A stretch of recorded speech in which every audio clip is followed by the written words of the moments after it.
to a next episode of BLESS TV.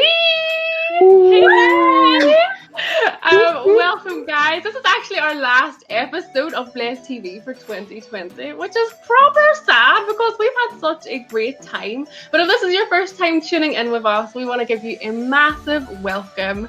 And if you don't know who we are, if you don't know what we do, just to give you a little explanation, we are BLESS TV. BLESS Society is a society that started on Brighton and Sussex campuses a couple of years ago. And because of COVID times, we decided we're going to bring what we do onto a TV show.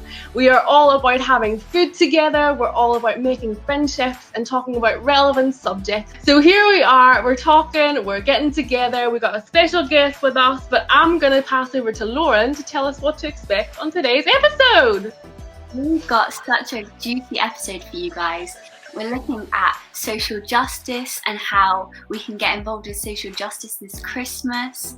We've got an amazing question answered by Arnold, and we've got a question for you guys to answer, and if you get it right first, there is a free Domino's pizza that will be heading your way. So guys, be ready for it because it's coming and you're not going to be ready. You need to get ready in the deck. Stay tuned, guys. We are going to have a fun time. And because it's Christmas, we've got Christmas decorations in the background. We've got a Christmas themed challenge coming up. It's going to be a good time. It's going to be a good time. But like I said, we've got a special guest here. It is Steve Horn. Hello, Steve. Hello. Good morning. Good afternoon. Good evening. We would love to know a bit about you, where you're from, what you're up to. Give us the lowdown. Well, I'm Steve Horn. There you go. I'm one of the leaders in the church. I sit in our exec team, so I oversee the overall strategy of the church. And I'd sit in there particularly with the responsibilities for all the areas of ministry where we care for people, but also what we call our care or social action, work to the poor, whatever words that give that meaning for you, but that's where I sit.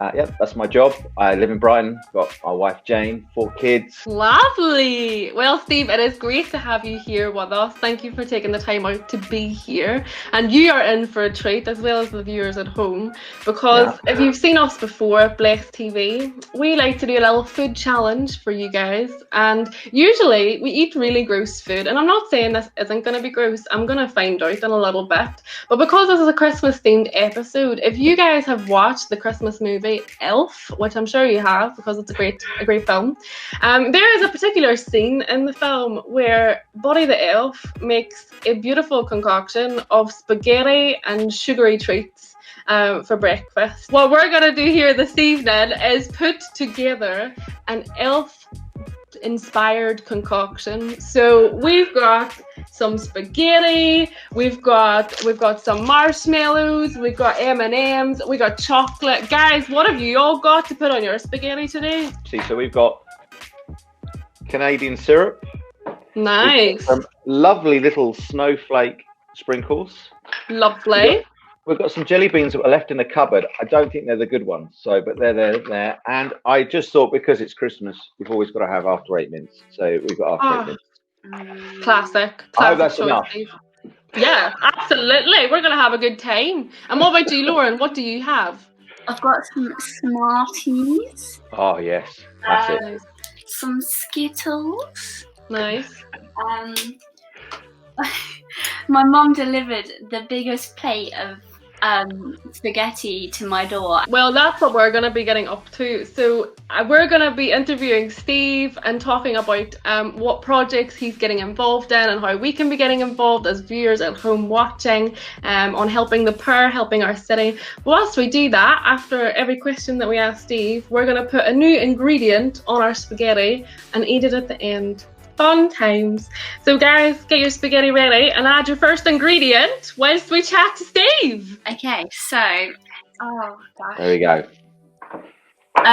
So Steve, you have told us a bit about who you are. So if you could tell us a bit about your background for caring for this city, your jobs in that, how you got involved, and what made you so passionate. I mean, I wasn't brought up a Christian. My family weren't Christians. They would send me to church at Easter, but that was it. But my mum was a nurse and my dad was a teacher, but again, no real background really in that. But I found myself walking into a Red Cross centre when I was about 12, bored. My sister used to go, and that actually started a real trajectory where I actually ended up representing the Red Cross at an international level as a young person. So exposed early on, but I didn't really think much of it. But it led me to nursing. I went to Graham Street to look after sick children, again, all in care. And then a couple of things happened while I was nursing was I was in a men's breakfast thing, and this Welsh guy talked about receiving the heart of Jesus for the lost and the poor. And he said, if you pray this, it's a dangerous prayer. He said, it may actually leave you broken. And it was one of those things you think, oh, do I dare pray that prayer? But I prayed it. And literally for the next few weeks, I was crying. Any sense of the gospel, any sense of loss or injustice, I couldn't watch the news. It was just ridiculous. And definitely look back and think that was significant. I think then the next thing was when I actually joined this church. Lots of different ministries, obviously, supported housing unit. We've developed some sort of job employment training, and then got involved with the night shelter. Very much got excited about that. Night shelter has been going nearly, I think, 10 years. And got very much excited about that, working with other churches. So yeah, that's sort of my trajectory. Again, you look back and you realise, I don't. If you spoke to me when I was 16 or even 19, that was not my concern in life. That wasn't. But to see how God has shaped and done a work in me. I'm just so touched at how your heart has been transformed and so passionate about this subject, and so we should be. Jesus cares for it, and we should too. But there are some people at home that are watching, obviously, who are not Christians, people who don't believe in Jesus. So maybe it's helpful just to unpack that a little bit as to who Jesus is for you, Steve, and what does Jesus have to say about this subject of helping the poor, helping those that are in need. And you can answer whilst we put our next ingredient on our food thing. Right. I'm going to go for a little snowstorm here. There we go. Look at that. There we go. Oh, snowstorm! It's snowing. Yeah, I think if whether you know God or you don't know God, I think again, even being in a city like Brighton, it is within us. It's human to be humane. I think we were made that way.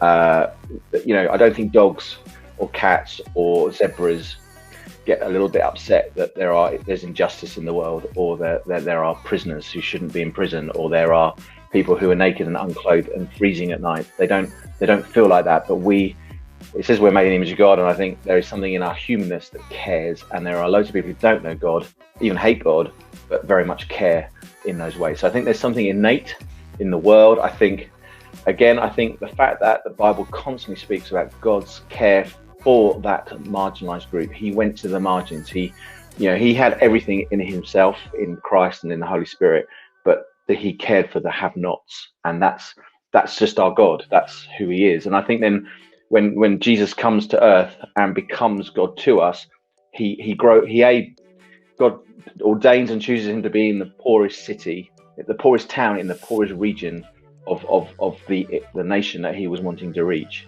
So, and then he grew up in poverty. He grew up as a refugee. He grew up, imprisoned and oppressed in an oppressive regime. Like other people in political. He experienced every level of poverty, oppression, in the world. He chose to birth himself to be with the poor, for the fishermen, the unclean, the prostitutes and the sex. Those were his gang, those were his friends. And so Jesus himself just modeled God into that. I think even when I was nursing, I got put in a project. Even this is how God prepares you. He put me in this. I got a specialist training in my nursing, which is to do with understanding the poor. And I was with a guy who basically burnt out and broke down. I'd had a mini burnout 2 years earlier. This guy lost his job, couldn't work again, his wife left him, and then he was on the streets. And it was all because of a burnout and mental illness. And you just realise that could have been me. So again, I think, why should people who don't even know God care about the poor? Well, because you might be one. In fact, you are one. So there's something around, I want to make sure that if I fall, someone catches me. I mean, there's a selfishness in it as well, if you want. But there isn't a church that doesn't think about or care about the poor. That is the church. And so That's what I would say. It's really helpful just to hear that explanation, especially for those who don't know Jesus, and just to understand the heart behind why churches are so passionate and why people in churches are so passionate about serving the poor. Anyone who might be watching who feels inspired or encouraged by what you've said about your journey working with the poor, would you be able to explain a bit more about this care campaign that you run, and how students could maybe get involved? You may have a particular interest. You may want to be involved with, our night shelter, our housing elements. You may want to help people out of poverty. You may deal with some of the debt stuff that we're doing. You may want to serve in our food banks where we're dealing with food. I mean, they're the areas of crisis right now, as the government is saying, is food, debt, poverty, housing and homelessness. Again, I think we're going to see a wave of homelessness that we've never seen before, to be honest. And then also well-being. We're looking to run counselling. You may be right now looking at therapeutic work or wanting to be a counsellor. Then we'd love to help you on that journey and be there with help know how to sit with people properly. But we've got mentorship, and again, that doesn't mean you have to be old and grey. You just need to be a friend to someone. We've got loads of opportunities just to come alongside people and make the journey. And so, but it's quite simple. It's just, we are Emmanuel Care, volunteering. You'll get to meet this wonderful woman who carries a great passion like me, who was a student in Brighton, who probably will go on to do amazing things in the future as well. But it started the journey with just volunteering and serving in our night shelter. And I think, just that's how you get involved. And if you're looking in, you don't have to be a Christian either. We've got non-Christians, loads of people who don't even come to church who are still serving. We had a number of really amazing volunteers in night shelter who never actually came to us on a Sunday. But they got what I'm talking about. They got the value of working and serving the poor. And so, that's how you can join it that way, whatever. But that's how you get stuck in, really. Steve, this is so exciting. I'm sure there's loads of people who are watching this that are like, sign me up. Like we said, if you want to get involved, if you want to help in what our church is doing to help with the poor and loads of those different areas that Steve mentioned, weareemmanuel.com/care is the place to go, and we would love to get in touch with you guys. So Steve, thank you so much again for just imparting your wisdom and your passion to inspire us. And it's so cool to hear even that somebody who's a part of this project was once a student and is now helping in the main crux of helping the poor and helping in this care campaign. So if you're a student that's watching this as well, that could be you one day too. So why not here? It is so exciting. So yes, as we wrap up this interview, guys, if you want to grab your food and put on some last toppings, because we're about to dig in. Do you guys want to show your masterpieces, and then we'll dig in? Here we go. Ooh! Oh, an M&M's just fallen. Here we go. Oh. Okay, now I'm nervous. Steve went for it. He's so keen. I actually really enjoy it. I don't think I found my new breakfast. We come on to Bless TV. We have some food to give away to you. We ask you a question. First person to answer the question in the YouTube chat wins the prize. Today, we've got some Domino's pizza for you. So if you answer it first and correctly, Domino's coming your way. Exciting times. Guys, are you ready for the question? I'm ready. The question is, what day of the week is Christmas Day this year in 2020? Grab your calendars and find out what day of the week Christmas Day is this year. If you don't know, what are you doing? Get ready, get excited, it's Christmas, guys. So write it in the chat, first person to get it, we will get in touch with you, and a pizza is coming your way. I'm excited, guys. It says Christmas Day on my calendar.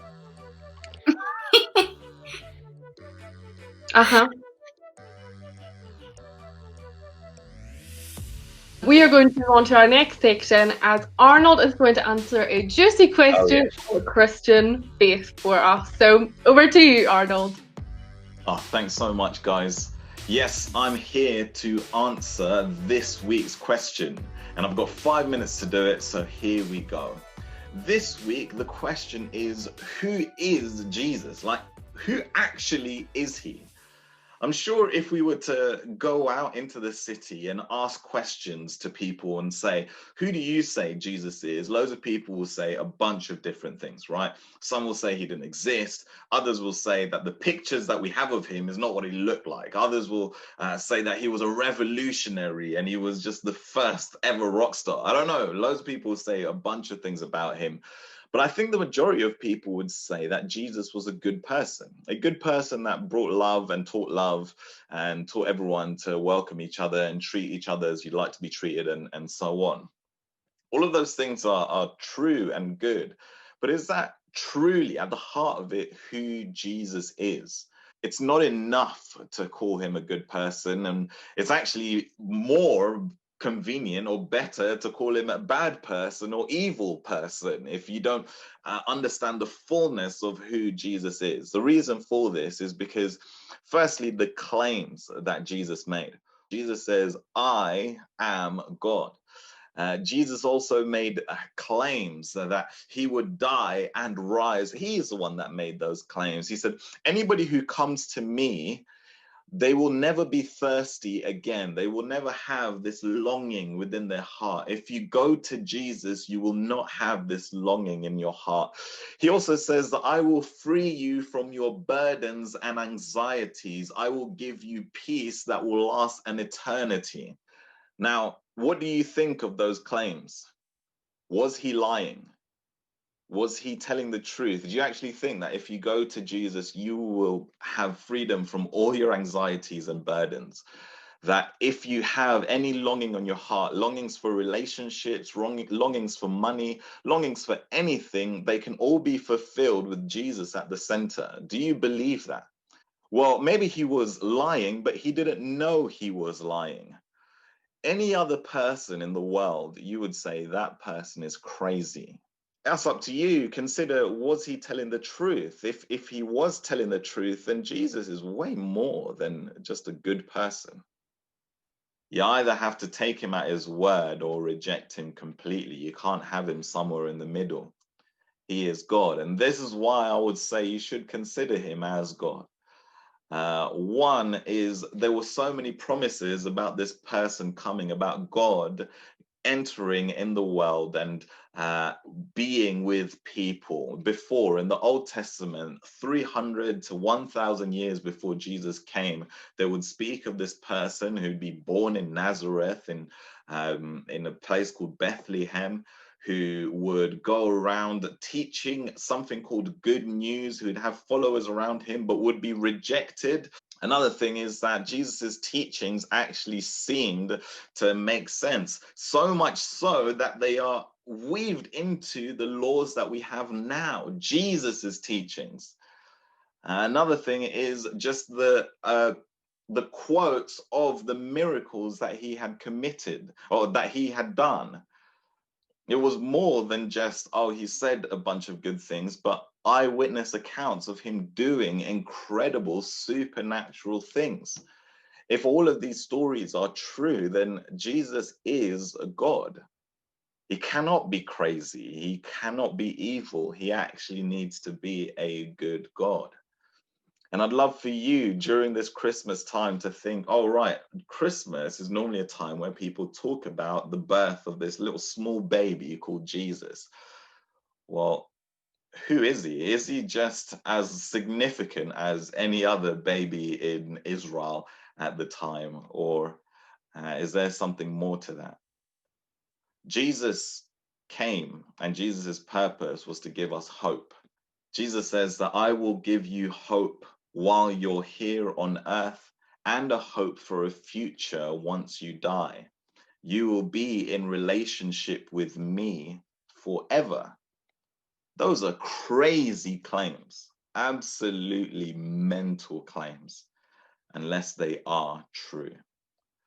Jesus did die, and this is mentioned outside of the Bible. It was on a cross. Look at people, the writings of Josephus, Tacitus, Pliny the Younger. These are all Jewish, Greek, Roman, pagan historians that would talk about this Jesus who died on the cross. And his followers did go after believing him to be God and saying that he rose from the dead. We hope that you have a great Christmas. And guys, over to you. What a man. Arnold, Legend. thank you so much for sharing that answer with us. I'm sure that it's been so helpful to people at home. Whilst you were answering that question, we've just been tucking in and enjoying our treat here. I've had a great time. It wasn't gross this time, so I'm grateful for that. But if anything that Arnold was talking about brought up anything for you, maybe it brought up some more questions for you at home, we would love to introduce you guys to a course that we do in our church called Alpha. Now I say course, it's not that intense, I swear. It is just a group of us coming together. We do it online on Zoom. We're going to be starting in January 2021. And each week we come together online and we explore a different topic of the Christian faith. We look at who Jesus is, we look at the evidence of the Christian faith and Jesus's life and resurrection. We look at the validity of the Bible and all of those big questions. So if you're someone who would love to know more about the Christian faith, why not start 2021 off curious and excited to find out more? So if you want to find out, I'm going to be there, Lauren's going to be there, we're going to have a good time. Go to weareemmanuel.com/alpha and we would love to see you there. But in the meantime, tonight we've got some cool things going on. Lauren, what's happening? Tell us. So we have got a super exciting Christmas quiz going on. Those students, hit us up. There'll be a link in the chat probably. And that is going to be the predecessor. Is that the right word? That is going to be the Prequel. The what? That is the What Like is this? sequel, but prequel, because it's before, and then you have the sequel afterwards, the second film. Get it? I got it. The main event. And the main event. The main event is Christmas carols. What? So we're gonna watch a little preview of Christmas carols now. It's gonna be great. A thrill of hope, the weary world rejoices, for yonder breaks a new and glorious morn. Fall on your knees, oh